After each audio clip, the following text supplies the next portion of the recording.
Welcome to Friday Night Chats with Garage Geek. I'm very excited because my iMac arrived today. Now, I had ordered an iMac. It was supposed to take another week or week and a half, and all of a sudden I went outside on my porch and there it was. And I was also supposed to sign for it, so it was really strange that they would just leave a big box, such an expensive box on my porch. Now, my daughter was here visiting today and she's like, oh yeah, we heard someone knock. But nobody's answering the door or going to the door because of everything going on with ice and all this other stuff. So I've got a lot to talk with you about. First off, let's, go ahead and talk about what's going on. So I'm going to be trying some new things with my Mac, obviously. So right now I have this green screen feature on, and I am not using a green screen behind me. All I did was remove background and added a green background so that I can change it later. Now, obviously, when I do it like this, the edges are not as clean as if you record it with green screen and remove it. But I think for general purposes,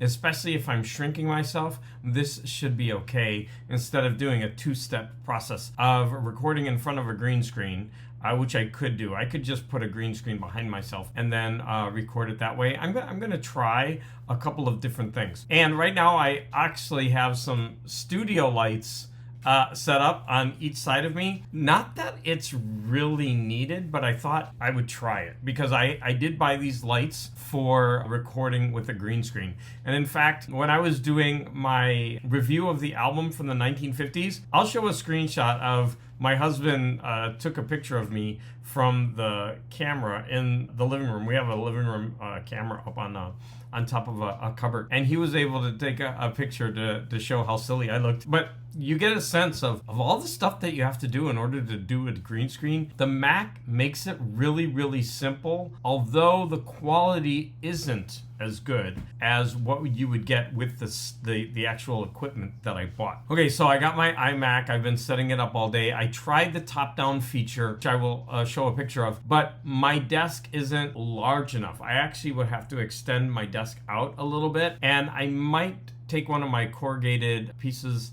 of plastic and extend my desk, cut it to a certain length, and be able to extend my desk. But what I also noticed is that the quality isn't as good. And so I would have to use the lights and put them directly over, almost over it, and that might make it better.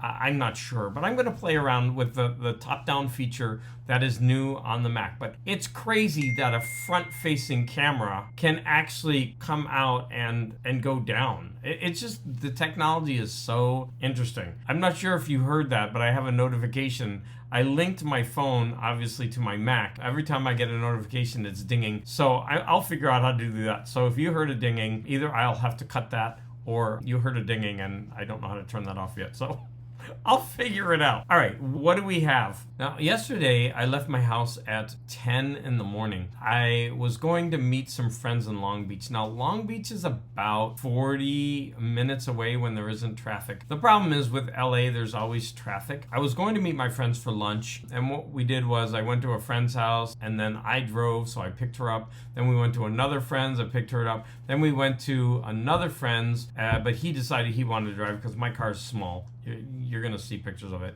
And then another friend met us there. So there were 5 of us total. And we went to the area in Long Beach where they have a bunch of shops, and it's right on the water. Every once in a while, I have the hankering to get to the ocean because I'm in Los Angeles, but I'm kind of inland. There's another. Oh, Damien loved the Superman movie. I just got a notification. If you're seeing this, Damien, good for you. I'm happy about that. On the way to Long Beach to meet my friend, there was a Jiffy Lube. So I have a friend coming in from out of town, and I wanted to make sure my car was in perfect condition. So I stopped at Jiffy Lube. I'm kind of Jiffy Lube privileged, because whenever I go to Jiffy Lube, you have this experience, right? The place itself always looks nice, and you go in and you sit down, and there's usually some coffee or whatnot, and you sit there and waiting. So I went to this one. They had some deck chairs set up in the back parking lot, and I was just like, what? The whole place looked kind of like a shack. They just had the name Jiffy Lube on it, but there was none of the modern And I was like, I mean, I'm sure I got the same service and everything, but it was a very strange experience to go to a Jiffy Lube like that. I'm going to show some of the pictures from Long Beach. And then afterwards, I went back to my friend's house. We're all teachers. I went back to my friend's house for like 2 years. I've been asking her to help me get a stain out of my seat. And so we just went through the entire car and we just cleaned it top to bottom. We got the stains out because I didn't want, my friend coming in from out of town seeing like stains all over my car. So I went to get a haircut. And I thought this would be an interesting story to tell because it gives you an idea of what's going on in Los Angeles. So in my local neighborhood, there's a place where I go and get a haircut. There's actually two. So I'm going to talk about both of them. My husband likes one more than the other. I was going to the one that I like. I went there. It was like 10:30. They opened at 9. There was no one there. The doors were closed. The sign said opened at 9. It was 10:30. So I was like, oh, because of everything going on in the city with ICE, people aren't showing up to work. And so then I walked about 2 blocks down to another one, and as I was walking, I saw another shop that was closed, and there was a sign handwritten in the window that said Chinga la migra, which basically means fuck ICE. I mean, this is the kind of stuff that you're gonna see as you're if you're walking around in Los Angeles. I go to the other shop and I go to open up the door and it's barred, and I was like, oh, what's going on? And so they took there was another one. It's Donald Rex. Donald Rex, you're interrupting my Friday night chat with your notifications. But I texted him right before this. He's going to be on the lookout for some Charlton horror comics for me because he actually won another romance lot, and we're going to share it because he's going to get some doubles. So I'm excited about that. So he's going to start being on the lookout for horror. But of course, those he was telling me that they're more expensive. Okay, that was a little bit of a side tour. As I go to the other shop, I open up the door, but it's barred, and the person inside takes like a steel bar off of the door and lets me in, and then when I go inside, they put it back again. That's how it is. Like, people are afraid to keep their doors open even during business hours, right? They keep the doors barred. Walking around in my neighborhood for an hour, those are the kind of like stories that you come across. I will be on Dope Comics channel tomorrow. In fact, I need to do a little bit of prep. But it's 5 p.m. Central, so I'm not sure if that's 7 my time or 3. I don't know. I got to figure it out, especially since it's tomorrow. So I have to figure out. But sometime tomorrow, I'm going to be on Dope Comics' channel, which is going to be fun, I think. Now, over on my Jigsaw Geek channel, I finished this puzzle. I actually have to film the video of it, although I made it short.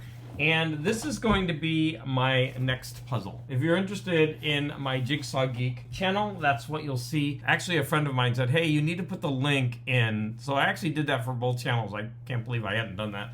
So if you actually click on Garage Geek, you will see the link to Jigsaw Geek and vice versa. Okay, I've been listening to Count of Monte Cristo, and that sucker is 47 hours, and right now I'm 50%.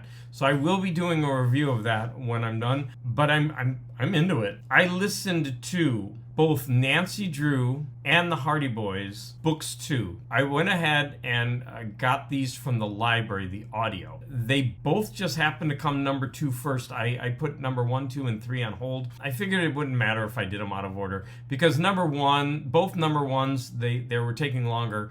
And they're such short books. I went ahead and listened to both of them. My friend Judy was right. She said, they're basically kids' books. They're not really that interesting. I didn't mind them. I actually enjoyed both of them, although I'm going to say that they're not like anything stick out in your mind memorable. But they were fun. In the second Nancy Drew book, she is going after a haunted, supposedly there's a ghost, but it's more crime related and she's got to figure it out. In the Hardy Boys, there was a lot more action. There were these smugglers working out of a cave. The whole family was getting involved. The father gets kidnapped. They were both kids' adventures that put kids in danger, but they were a lot of fun. The kids are more like teenagers though. They're not children. There was a YouTuber who put out his 25 best books that he's ever read, and I've already reviewed 1 or 2 of them, but another one that I went ahead. But he also put Watership Down on his list. and I could not remember if I'd ever read or listened to Watership Down. I know I've seen the movie. And so I decided to just go ahead and listen to it. I really, really enjoyed it. It's a good book. But what's really, really interesting about this book is the author talks about the struggles that he had in order to get this really well-regarded book published. Like, he was turned down so many times. He originally started it by telling stories to his children in the car, and the children, when they were older, they were like, "Dad, you really should try to get this published." So he did, and he just got rejected over and over and over again until he was smart. He was like, "Hey, this children's book publisher published something similar." And so he said, "Hey, since you published this, maybe you might be interested in this book," and they took a chance on it, and it went from there. So I thought the background story was really interesting. The ending of the book, which I'm not going to spoil, it's basically about a bunch of rabbits who, one of them has premonition, and so they break away from the other groups of rabbits, and they have to go on a journey and try to find their own. I remember watching the movie. The movie is actually really good, if a bit wild, because it's definitely not a movie for kids. You know, all these animals that you have, you know, anthropomorphic feelings for, and they're in all these horrible situations and, you know, being killed and whatnot. I really did enjoy the book. I wouldn't say it's one of the best books that I've ever read, but he was right. These rabbits start to feel real to you, like they're real people. And I really liked the ending. The ending was really effective for me. I didn't see it coming. I've come across these types of endings before in shows and movies, so if you know me, that you probably can guess the type of ending I'm talking about, but I won't spoil it here.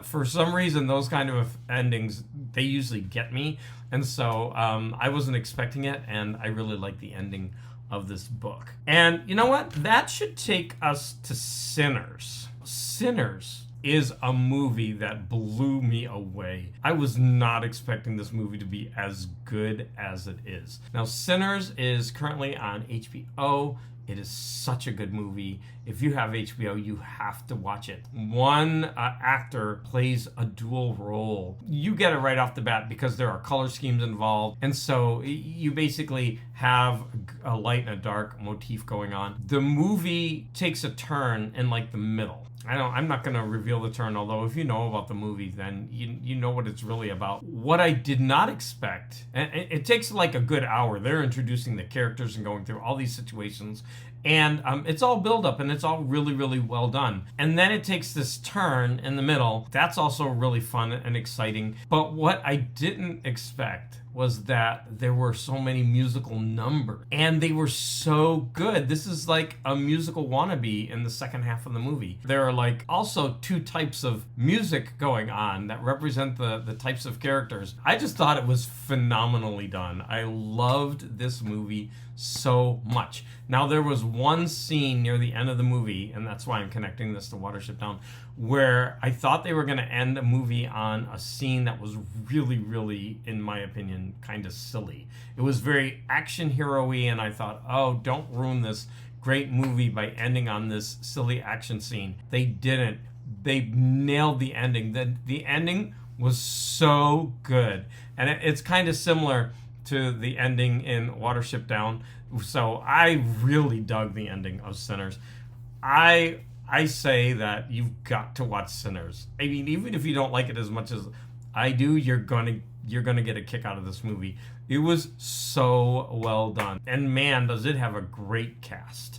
A really great cast. So this is going to be a short Friday night chats because I want to play around with my Mac more, and I'm actually going to be editing this, and I'm probably going to have to edit it 2 different times just because I want to play around with this. I want to play around with the features. I'm going to go ahead and end it here, but as always, I want to thank everyone for the support, and any comments that you make are greatly appreciated.